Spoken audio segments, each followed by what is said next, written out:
پتا چلا جس طریقے سے علی کا بغض منافقت کی طرف لے جاتا ہے، سادات کا منکر بھی منافق ہوتا ہے، مومن نہیں ہوتا۔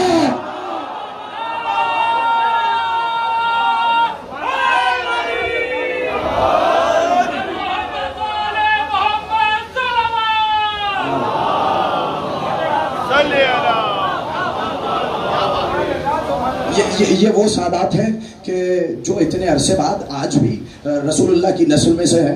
توجہ ہے کہ نہیں ہے؟ اچھا یہ تو ہے کہ جو احترام میں کھڑا نہیں ہوا۔ ایک روایت بڑی عجیب ہے، رسول نے فرمایا من رعا اولادی ولم یقم قیاما تاما، توجہ فرمائیے گا، من رعا اولادی ولا یقم قیاما تاما ابتلاہ اللہ ببلاء لا دواء لہ۔ جو شخص میرے خون کو دیکھے، میری اولاد کو دیکھے، یہ نہیں کہا کہ اس کے احترام میں کھڑا نہ ہو، بلکہ اس کے احترام میں مکمل کھڑا نہ ہو، مکمل کھڑا نہ ہو تو ابتلاہ اللہ ببلاء لا دواء لہ، خدا اسے ایسی بیماری میں، ایسی پریشانی میں مبتلا کرے گا جس کی کوئی دوا نہیں ہوگی۔ توجہ فرمائیے گا۔ تو یہ کس کا احترام ہے؟ یہ ان سادات کا احترام ہے جو 1400 سال بعد آج بھی نسل رسول میں آ رہے ہیں۔ اللہ نہیں، اچھا چلیے مجھے سہارا لینا پڑے گا، اگر بیدار ہو جائے تو یہ روایت بھی آپ کی خدمت میں ہدیہ کر دوں کہ ایک مرتبہ حاکم کے دربار میں پہنچے زید شہید، وہاں دیکھا ایک یہودی بیٹھا ہوا ہے، تو حاکم نے یہودی کو خطاب کرتے ہوئے کہا یہ بتاؤ کہ یہ یہودی تمہارا اتنا احترام کیوں کرتے ہیں؟ کہا میں داؤد کی نسل میں سے ہوں۔ یہیں سے آیت کا آغاز ہوا تھا، توجہ فرمائیے گا، ابراہیم کی نسل میں سے داؤد ہے، توجہ فرمائیے گا کہ یہ یہودی میرا احترام اس لیے کرتے ہیں کہ میں داؤد کی نسل سے ہوں۔ کہ تم میں اور داؤد میں کتنا فاصلہ ہے؟ کہ مجھ میں اور داؤد میں 40 پشتوں کا فاصلہ ہے، کہ تم میں اور داؤد میں 40 پشتوں کا فاصلہ ہے، اور یہ ہے زید جن میں اور رسول میں 3 پشتوں کا فاصلہ ہے۔ نہیں، توجہ فرمائیے گا، جن میں اور رسول میں 3 پشتوں کا فاصلہ ہے۔ تو ایک مرتبہ مسکرا کے اس نے کہا کہ پھر تو تمہیں ان کی عزت کرنا چاہیے۔ نہیں، اب میں دیکھوں گا اگلے جملے پر کون میرے ساتھ ہے۔ پھر تو تمہیں ان کی عزت کرنی چاہیے، تمہیں ان کا اکرام کرنا چاہیے، اس لیے کہ تم جس منصب پر ہو یہ منصب تمہیں انہی کی وجہ سے ملا ہے۔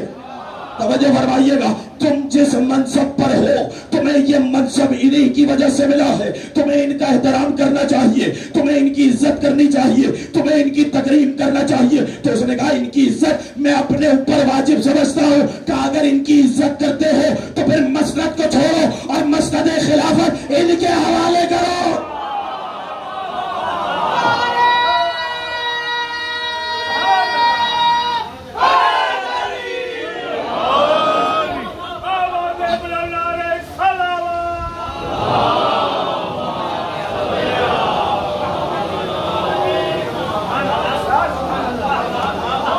چھوڑو، مسند خلافت ان کے حوالے کرو۔ توجہ فرمائیے گا۔ اچھا تو چلیے ایک اور روایت آپ کی خدمت میں ہدیہ کرتا ہوں، لیکن اس سے پہلے اب ساتھ چلتے جائیے گا اور اسی طریقے سے بات آگے بڑھتی چلی جائے گی۔ لیکن پہلے میں سناؤں، مجھے ایک بزرگ نے یہاں پہ کہا تھا تو میں کیا کروں، کہا تھا حضرت زید کی والدہ کا ذکر بہت کم ہوتا ہے۔ چلیے سن لیجئے، حضرت زید کی ولادت بھی کوئی اتفاقی ولادت نہیں ہے، میں نے جملہ کہا ہے۔ اچھا چلیے اگر اجازت ہو تو یہ سارا واقعہ، تاکہ یہ نوجوان بھی بہت بڑی تعداد میں یہ پہچانے کہ ان کے جد کون ہیں۔ توجہ فرمائیے گا، خواب بھی ہے امام کا، چوتھے امام نے خواب میں دیکھا۔ دیکھیے عام بندے کا اگر خواب ہو تو ہو سکتا ہے اس کی کوئی تعبیر نہ ہو۔ توجہ فرمائیے گا، دیکھیے میں نے ایک جملہ کہا ہے، عجیب جملہ کہا ہے، صاحبان عرفان لوگ بیٹھے ہیں، لیکن اگر امام معصوم کوئی خواب دیکھے تو ایسا نہیں ہو سکتا کہ اس کی کوئی حقیقت نہ ہو۔ توجہ فرمائیے گا، کیا یاد نہیں ہے ابراہیم نے خواب میں دیکھا کہ اسماعیل کے گلے پر خنجر رکھ رہا ہوں؟ آپ بتائیے، یہ آپ کا پورا واقعہ، آپ کی پوری عید تو اس ایک خواب پر ٹکی ہوئی ہے۔ میں نے جملہ کہہ دیا، آپ کے بلے شاعر ایک خواب پہ ٹکے ہوئے ہیں۔ یہاں بالغ نظر افراد تشریف فرمائے، سنجیدہ فکر ہے، میں اسی لیے ایک جملے میں مکمل بات کر کے آگے بڑھ رہا ہوں، تو توجہ فرمائے۔ اچھا راوی بھی سن لیجئے، راوی ہے ابو حمزہ السمالی، مفاتیح الجنان میں دعا ابو حمزہ السمالی موجود ہے، سحر کے وقت تلاوت کی جاتی ہے، ایک طویل ترین دعا ہے جس میں امام سجاد نے معرفت کے دریا بہائے ہیں، اس کی تلاوت کرنی چاہیے۔ لیکن ابو حمزہ السمالی، اچھا آپ آپ جا کر دیکھیے گا اس وقت جتنے اصحاب تھے ان کا طریقہ یہ تھا کہ جو مدینے سے باہر رہتے تھے تو وہ حج بیت اللہ کے لیے آتے تھے. حج بیت اللہ کے بعد وہ جب کعبے کا طواف سے فارغ ہوتے تھے, کعبے کی زیارت سے فارغ ہوتے تھے, تو روح کعبہ کے دروازے پر حاضری دیتے تھے. ایک اور جملہ کہا ہے, جب کعبے کا طواف کرنے کے بعد وہ روح کعبہ کی زیارت کے لیے آتے تھے. یہ طریقہ رہا ہے چوتھے امام کے اصحاب کا. اللہ اکبر. کاش میں جملہ کہہ دوں بھائی جب کعبے کی زیارت کر لی تو اب مدینے میں آنے کے بعد امام وقت کی حاضری کی ضرورت کیا ہے؟ کوئی سوال کر سکتا ہے کہ نہیں کر سکتا؟ آتے تھے محض زیارت کے لیے, چاہے سوال ہو یا نہ ہو, آ کے ہم امام کی زیارت کر لے. کرتے کیا تھے؟ طواف کعبہ. کرتے کیا تھے؟ حج بیت اللہ. حج کے بعد آتے تھے امام کی زیارت کے لیے, اس لیے کہ وہ تو ہے حج, وہ ہے اللہ کی عبادت. ابھی تک عبادت کی قبولیت کی سند نہیں آئی. جب تک امام کی زیارت نہ ہوگی عبادتوں کی قبولیت کی سند نہیں آئے گی.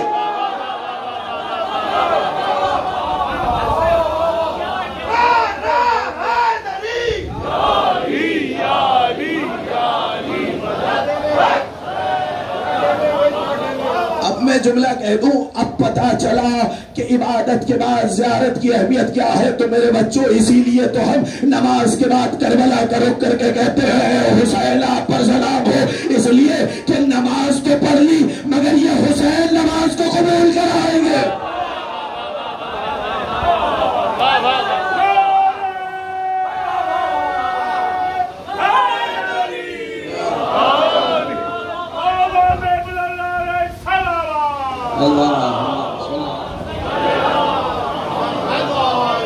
یہ حسین ہے جو اس کو قبول کریں. ابو حمزہ کہتے ہیں کہ میں آیا اور جیسے ہی امام کے گھر میں آیا تو دیکھیے یہ معمولی صحابی نہیں ہے, اتنے بڑے صحابی کہہ رہے ہیں میں نے دیکھا کہ امام کا چہرہ کھل رہا ہے. میں نے امام سے پوچھا کہ مولا اس خوشی کی وجہ کیا ہے؟ کہ میں نے خواب دیکھا ہے. میں نے جملہ کہہ دیا دیکھیے اس ایک خواب پر آپ کی کیا کیا چیزیں ٹکی ہوئی. اب خواب دیکھا معصوم نے, کیا خواب دیکھا؟ کہ رسول خدا نے میرا ہاتھ پکڑا اور مجھے جنت میں داخل کیا. جنت کی ساری نعمتیں موجود ہیں. اس کے بعد رسول نے میرا عقد ایک حور سے کیا. توجہ فرمائیے گا, جنت میں میرا عقد کس سے کیا؟ ایک حور سے کیا. اب جائیے حضرت زید کی والدہ کا نام بھی جو اختلاف روایات موجود ہے, اس کے بعد کسی نے حوریہ لکھا, کسی نے حورا لکھا. آپ مناسبت یا تو شعراء کا مجمع ہے, تناسب مناسبت تو دیکھیے, مناسبت کا تو لحاظ کیجیے. دیکھیے کیا ایک حور سے شادی ہوئی. ایک حور سے جب شادی ہو چکی تو اس کے بعد میرے کانوں میں ندا آئی, اے علی ابن الحسین تمہیں زید مبارک ہو.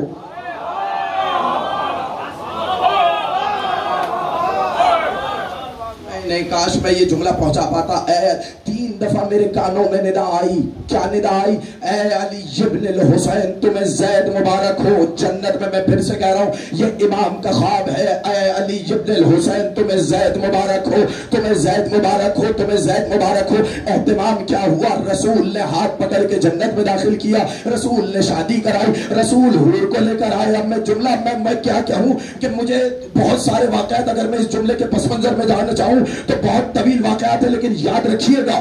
دیکھیے قرآن کی ایک آیت ہے, ان اللہ اصطفیٰ کی وطہرہ کی واصطفیٰ کی علی نساء العالمین. اے مریم تمہیں اللہ نے چنا, ایسا ہے کہ نہیں ہے؟ تمہیں طاہر کیا اور پھر تمہیں چنا. توجہ, ایک ایک شخص کی توجہ جا رہا ہوں بھائی. کیوں چنا, کیوں چنا؟ ایک دفعہ جب چن لیا, ان اللہ اصطفیٰ کی وطہرہ کی واصطفیٰ کی علی نساء العالمین, اے مریم ہم نے تمہیں مصطفیٰ کیا, استفا کیا, ہم نے تمہیں چن لیا. پھر دوبارہ کہا وطہرہ کی, تمہیں طاہر کیا. پھر دوبارہ کہا. توجہ فرمائیے گا بھائی, پہلی دفعہ چننا تو سمجھ میں آیا کہ حضرت مریم عیسیٰ کی ماں ہے. توجہ فرمائیے گا, یہ 2 دفعہ چننا سمجھ میں آیا. ایک دفعہ تو یہ ہے کہ حضرت مریم کا شرف ہے. توجہ فرمائیے گا, حضرت مریم کا شرف کتنا ہے کہ اور عبادتیں کتنی, حضرت مریم کو خواتین پر ایک فضیلت حاصل ہے. تو ایک دفعہ چننا تو سمجھ میں آیا. دوسری مرتبہ سن لیجئے, اس لیے کہ مریم کو امام مہدی کے ناصر کی ماں ہونا ہے. اکبر, میں نے جملہ کہا ہے, اللہ جانے کہاں بیٹھے ہیں. مریم کو استفا کیا اس لیے کہ مریم کو امام زمان کے ناصر کی ماں ہونا ہے. جملہ سن لیجئے گا, مجھے نہیں پتا آپ کیسے سنیں گے, اسی لیے اب ایک اور جملہ سن لیجئے گا. اسی لیے علی نبی عقیل سے کہا تھا میرے لیے رشتہ تلاش کرو. اللہ اکبر, توجہ فرمائیے گا, میرے لیے بھی رشتہ تلاش کرو, مجھے عباس کی ماں چاہیے. اس کا مطلب سمجھ میں آیا, امام کے ناصر کی ماں انتخاب سے آتی ہے, اتفاق سے نہیں آتی.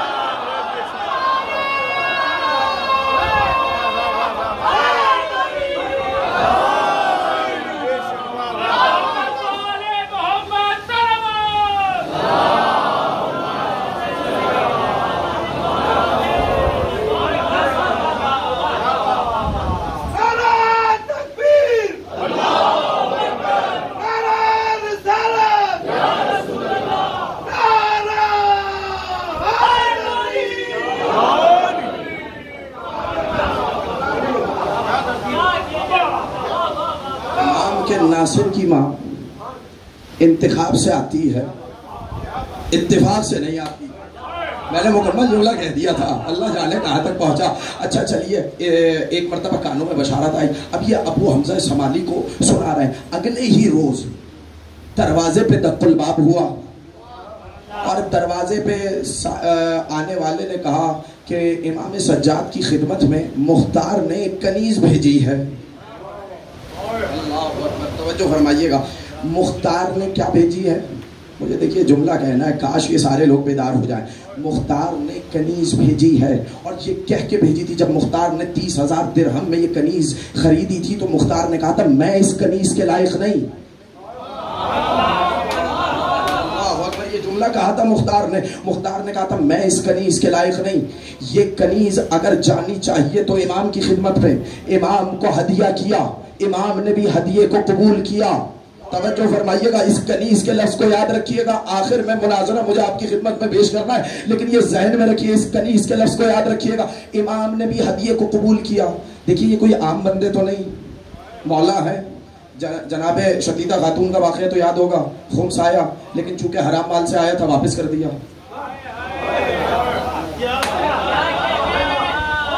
توجہ فرمائیے گا, میں نے ایک جملہ کہا ہے, حرام مال سے آیا تھا واپس کر دیا. لیکن یہاں پہ جب مختار نے, توجہ فرمائیے گا, مختار نے جب تحفہ بھیجا تو میرے امام نے قبول کیا.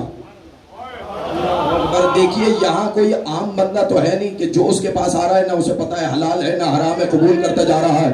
اس لیے کہ علم غیب نہیں ہے, اسے کیا معلوم کہ یہ ہدیہ جو آ رہا ہے. آپ علماء کی بات کر لیں, آپ شعراء کی بات کر لیں, آپ کسی بھی ماہر فن کی بات کر لیں, ان کے پاس جو بھی ہدیہ آئے گا وہ اسے قبول کر لیں گے. اس لیے کہ ان کے پاس علم غیب تو نہیں, انہیں تو نہیں معلوم کہ اس میں حلال ہے کہ حرام ہے. لیکن یہ تو ان کے بیٹے ہیں جن کی تلوار بھی 70 نسلیں دیکھ کے چلتی ہے. اللہ اکبر, میں نے جملہ کہا ہے, جن کی تلوار بھی 70 نسلیں دیکھ کر چلتی ہے. اس کا مطلب یہ ہے کہ مختار کے تحفے میں ایسی کوئی بات نہ تھی کہ امام وقت اسے ٹھکراتے. اللہ اکبر, کاش یہ جملہ آخر تک پہنچ جائے. لیکن دیکھیے ہوا کیا, خواب دیکھا امام نے. خواب ڈالتا ہے اللہ, توجہ فرمائیے گا, خواب میں بھیجا کہ ایک حورا سے شادی ہو رہی ہے, ایک حور سے شادی ہو رہی ہے. اب تعبیر یا تو رسول پوری کرتے, تعبیر یا خدا پوری کرتا, لیکن کنیز کس نے بھیجی؟ مختار نے بھیجی. آج کل کچھ لوگ مختار کے بارے میں دشنام ترازی کرتے ہیں, ان کے لیے بس ایک ہی جملہ کافی ہے کہ خواب اللہ ڈالتا ہے, تعبیر مختار پوری کرتا.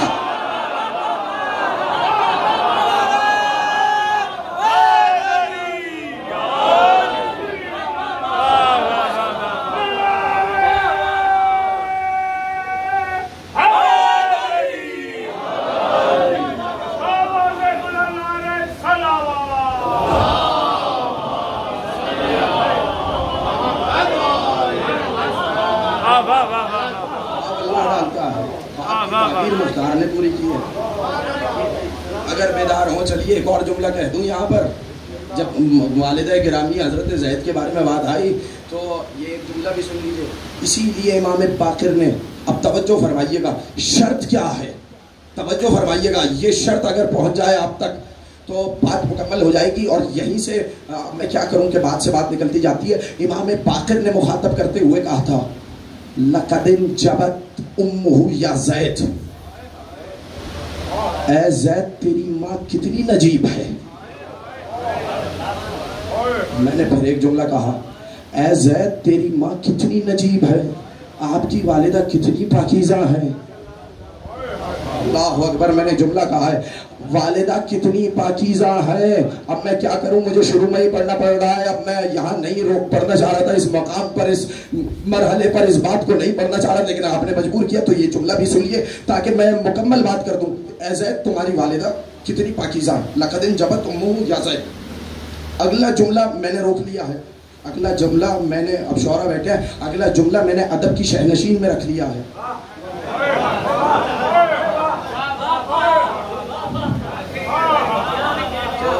اگلا جملہ میرے پاس محفوظ ہے. اگلا جملہ میں آپ کا معصوم کا حوالے کروں گا. لیکن اب چلیے میرے ساتھ کہ جب حضرت زید کا شہرہ بڑھتا چلا گیا، حضرت زید کی عزت لوگوں کی نگاہوں میں بڑھتی چلی گئی، تو ایک موقع پر حاکم شام ہشام بن عبد الملک کی نگاہوں میں یہ کھٹکنے لگا. اس نے کہا زید کی عزت اتنی بڑھتی جا رہی ہے، کہیں ایسا نہ ہو کہ لوگ زید کی طرف راغب ہو جائیں. توجہ فرمائیے گا. اس نے مشورہ کیا کہ کیا کیا جائے. کہ زید کو مہمان بلاؤ، زید کو دربار میں بلاؤ. اور دیکھیے وہ دربار تھا، ہر کسی کی تو رسائی تھی نہیں. کہا اس دن عام منادی کرا دو کہ آج ہر شخص کو دربار آنے کی اجازت ہے. اللہ اکبر. توجہ فرمائیے گا. آج ہر شخص کو دربار آنے کی اجازت ہے. اور جب زید آئیں تو انہیں جگہ نہ دینا، جب سلام کریں تو سلام کا جواب نہ دینا. اب دیکھ رہا ہوں کہ میں میرے ساتھ کون کون ہے اس موقع کے اوپر. توجہ فرمائیے گا. ایک ایک بندے کی توجہ چاہ رہا ہوں کہ جب سلام کرے سلام کا جواب نہ دینا، جب بات کرے تو بات کا جواب نہ دینا، ان کی طرف سے رخ پھیرے رکھنا. ایک مرتبہ حضرت زید دربار میں داخل ہوئے. دیکھیے علی کا خون بولتا ہی دربار میں ہے.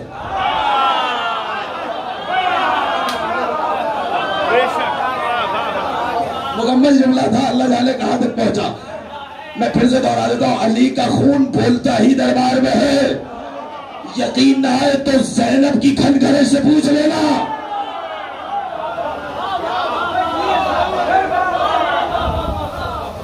توجہ آئے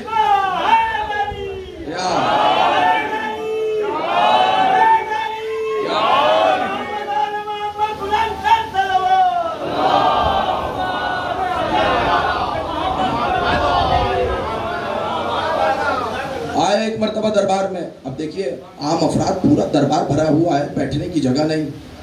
بادشاہ نے بھی رخ نہیں کیا. ایک مرتبہ زید نے سلام کیا، سلام کا جواب نہیں دیا. چونی سلام کا جواب نہیں دیا، ایک مرتبہ زید کو جلال آیا. اور جلال آنے کے بعد کہا السلام علیکہ یا احول، اے ٹیڑھی آنکھ والے تجھ پر سلام.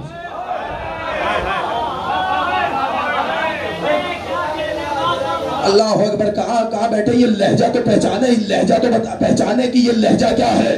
دیکھیے خون بولتا ہے جہاں پر بھی ہو. توجہ فرمائیے. کل زید کے جد نے دربار میں بیٹھ کے کہا تھا یبن زرقاء. اللہ اکبر. توجہ فرمائے. کل زید کے جد حسین ابن علی نے دربار میں کیا کہا تھا؟ یبن زرقاء، نیلی آنکھوں والی ماں کی اولاد. ایک ایک لفظ کو جوڑتے ہوئے چلے جائیں. کیا کہا؟ السلام علیکہ یا احول. احول کسے کہتا ہے؟ جس کی آنکھ ٹیڑھی ہو. میں کہوں جسے صراط مستقیم نظر نہ آئے.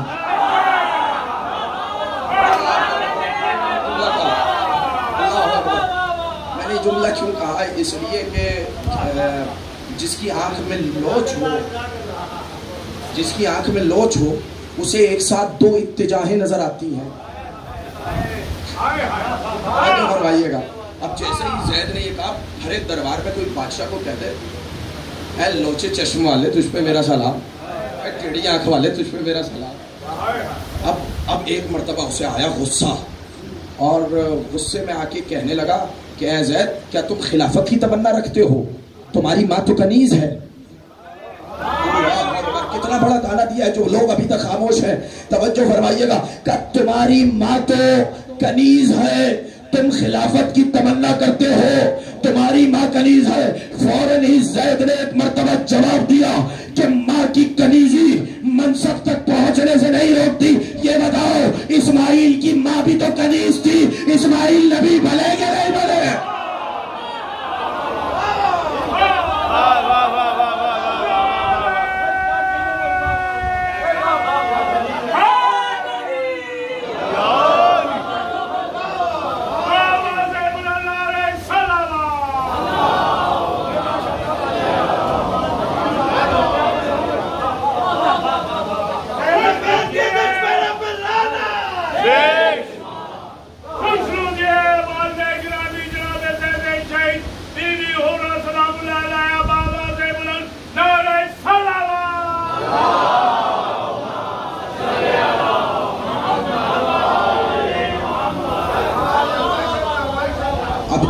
سنیں گے کہا اسماعیل کی ماں بتاؤ کیا تھی؟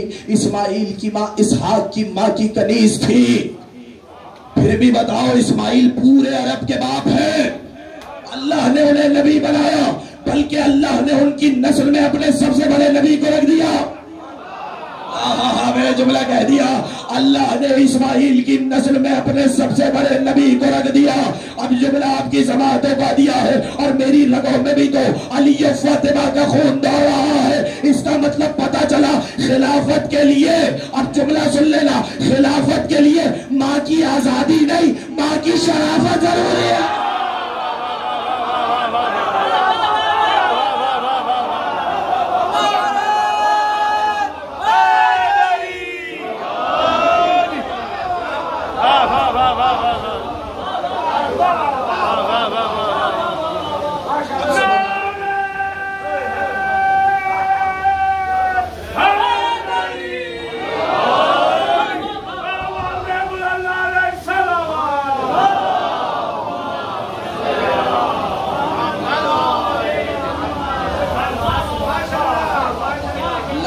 جبت امہ، اے زید تمہاری ماں کتنی پاکیزہ ہے۔ اب یہ پورا واقعہ میں نے چھوڑ دیا، درمیان میں واقعہ اگر موقع ہوا تو میں مکمل کروں گا، نہیں تو پھر انشاءاللہ پھر کبھی صحیح، لیکن یہ جملہ یاد رکھیے گا، لقد جبت امہ، اے زید تمہاری ماں کتنی پاکیزہ ہے۔ اب عجیب جملہ کہا، اب زید کو مخاطب نہیں کیا، اب دعا مانگی۔ خدا کی قسم میں نے تو پوری تاریخ ہدایتوں میں 3 بھائیوں کو دیکھا کہ انہوں نے اپنے بھائی کے لیے یہی دعا مانگی۔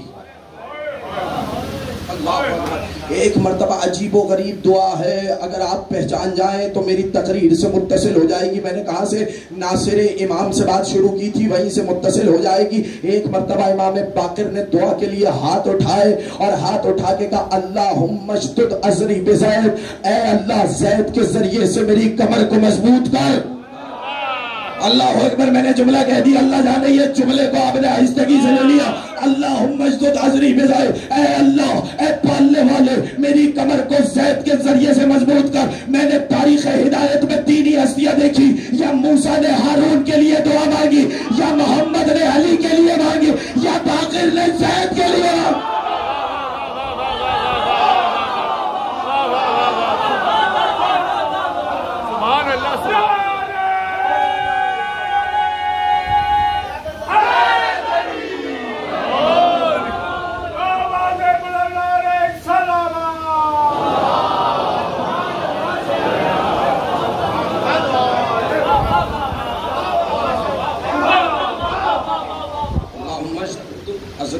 پروردگار میری کمر کو زید کے ذریعے سے مضبوط کر۔ اب دیکھیے، اب بات سے بات نکلتی چلی جاتی ہے، پروردگار میری کمر کو مضبوط کر، کس کے ذریعے سے مضبوط کر؟ زید کے ذریعے سے۔ تو جب موسیٰ فرعون کے دربار میں جا رہے تھے تو کیا کہا؟ میری کمر کو ہارون کے ذریعے سے مضبوط کر۔ جب دعوت ذوالعشیرہ ہوئی،